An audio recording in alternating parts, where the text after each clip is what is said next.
Tama yung pinupunto ni Attorney Sison. Alam mo kasi yung mga abogado dyan sa prosecution, mga private lawyers, hindi yung mga kongresista. Ang nakikita ko sa kanila, lalo na yung nag-post na yun, palibasa, hindi naman siya kilalang abogado. Nagkaroon siya ng pagkakataon. So, he's taking advantage of that space para makilala siya. Kahit hindi naman siya sa aking pananaw. Mahina siyang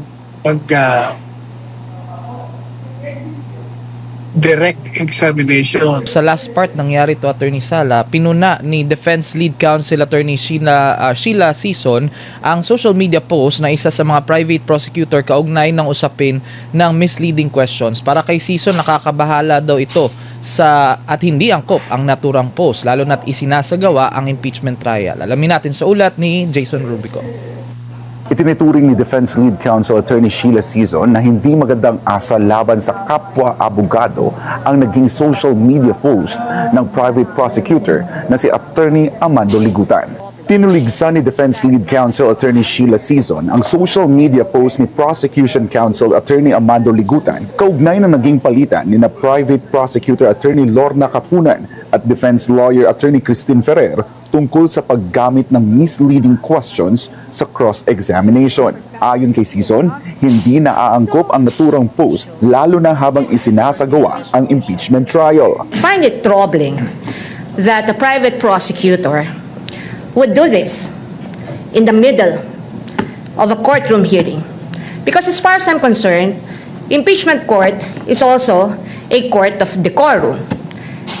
And the rules on impeachment under Rule 18 actually prohibits participants, especially lawyers, from commenting about the merits of the case. Ipinaliwanag ni Sison na maaring sabihin na ang naturang post ay hindi naman direktang tumatalakay sa merits ng kaso at maaaring simpleng komento lamang tungkol sa kung ano ang maaari o hindi maaaring gawin sa cross-examination. Ngunit para kay Sison, malinaw umano ang maaaring ipahiwatig ng naturang pahayag. Dahil dito, sinabi ng abogado na hindi niya ikinatuwa ang timing ng naturang post at itinuring itong hindi magandang asal laban sa kapwa-abogado. You know, we're not naive. What the private prosecutor is talking about, he's here. He can explain it. He can explain himself if the presiding officer so desires. But I really just find it in bad taste to do this at this time. And I think it is inappropriate to do that to a fellow member of the bar, because even as we sit on the opposing side of this hall, we remain to be both members of the bar, and as officers of the court, we owe each other respect, you know, politeness, or even kindness.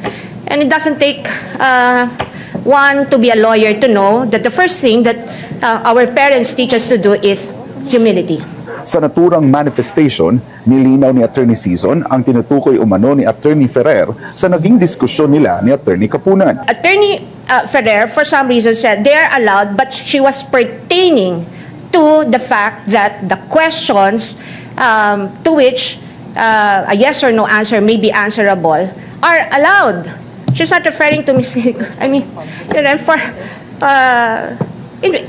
in effect, Attorney Ferrer was only saying that leading questions are allowed on cross-examination, not misleading questions, and yet we have a private prosecutor immediately taking to social media and posting this, implying something against the defense counsel.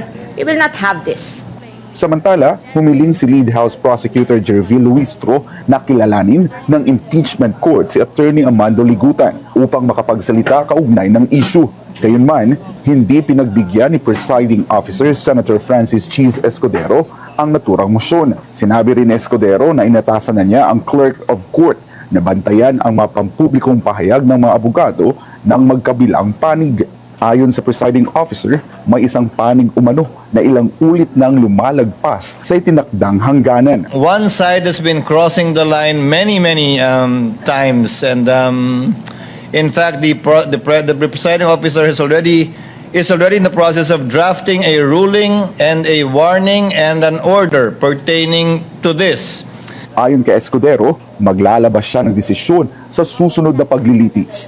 Kasabay nito, inaasahan din ang kanyang magiging ruling sa hiling na magkaroon ng bagong spokesperson ang magkabilang kampo na hindi nagsisilbing counsel sa impeachment trial. Para sa Diyos at sa Pilipinas kong mahal, ako po si Jason Rubrico, SM9 News. Ayun po, Attorney Sal. Ano naman po ang masasabi ninyo doon sa naging payag ni Attorney Sison kaugnay nga po doon sa ginawang post at actually same day din ipinost nung prosecutor counsel yung naturang post, Attorney Sal? Tama yung pinupunto ni Attorney Sison. Alam mo kasi yung mga abogado dyan sa prosecution, yung mga private lawyers, hindi yung mga kongresista. Ang nakikita ko sa kanila, lalo na yung nag-post na yun, palibasa, hindi naman siya kilalang abogado. Nagkaroon siya ng pagkakataon. So, he's taking advantage of that space para makilala siya. Kahit hindi naman siya sa aking pananaw. Mahina siyang direct examination kasi gaya ng nabanggit na natin, itong mamang to, sa halip na 1 oras lamang gugugulin niya sa pagtatanong, inaabot siya ng 3 oras kasi alam niyang merong coverage ng telebisyon at habang nagsasalita siya, palagi nakatutok sa kanya mga kamera. So ang gagawin niya, may tatanungin siya sa testigo. Pagsagot ng testigo, uulitin niya ang sagot ng testigo bago siya magtatanong ng sunod na tanong. Pag sumagot na naman, uulitin niya na naman ang sagot ng testigo. Kaya talagang magti-triple ang oras mo. Tapos, dahil tapos yung kanyang presentahan ng testigo niya, wala na siyang maisip siguro para mapag-usapan na naman siya. Nag-post na naman siya sa media. Matagumpay naman siya kasi ngayon napag-uusapan na naman siya. Kaya maligaya na naman siya. Natutuwa na naman siya. Pero ang katotohanan niya, kung ikukumpara ko yung mga matatandang abogado dyan sa prosecution, dito sa mga bata, ay malayo itong mga bata. Kasi itong mga batang ito, nagpapabat ito sa korte at saka exceptionally magagaling ng mga bata.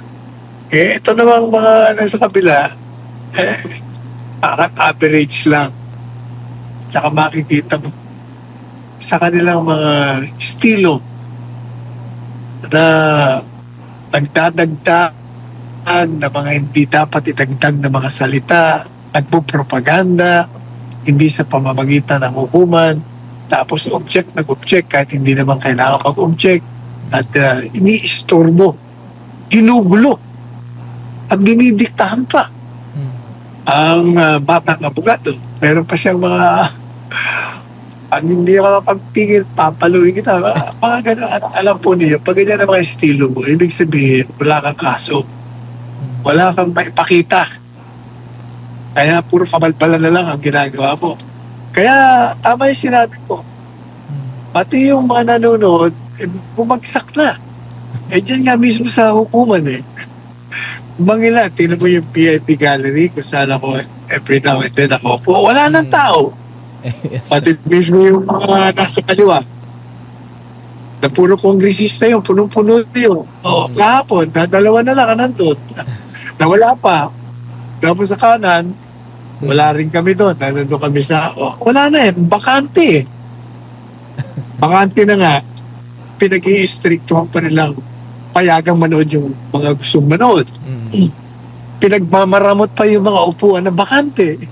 Hindi ko maintindihan talaga itong impeachment court na ito O kaya, lalong naiinis yung mga nanonood. Boring, in other words. Tatapos, tatanungin, ba't ka attorney nakakatulog? Ba't di ako makakatulog? Napaka-boring na. Napipwersa lang akong pumunta dyan. Kasi nga kailangan i-monitor ko yan. Sapagkat consultant ako ng isang senador. Kaya kailangan ko talagang magbabad dyan at pag-aralan ko, obserbahan ko at magbigay ako ng komentaryo at magbigay din ako ng payo doon sa senador. Ano, kung tama ba, nagalaw ng mga participante, hindi. Nagbibigay ako ng mga mungkahe, ng magandang itanong, ng magandang ipahayag. Pero talagang makakatulog ka eh. Kahit anong pilit mo, ang iba nga, napapansin ko, ewan ko kung napapansin nyo, ilang araw ko nang napapansin yan, yung mga senador hindi nakikinig, nagkikwentuhan, Ayun. nakatalikod pa sa camera eh. Mm. Sabihin, karap niya yung isang senador, kwentuhan sila, tawanan sila, wala. Talagang dapat malaman nila, yung lalo na yung prosecution, na talaga walang saysay yung ginagawa. Ayan, Attorney Sal. Pero, Okay guys, yun lang ang video natin for today. At don't forget to follow, like, share, subscribe to my YouTube channel. At marami pong salamat sa inyong lahat. God bless everyone. I love you all. Bye-bye.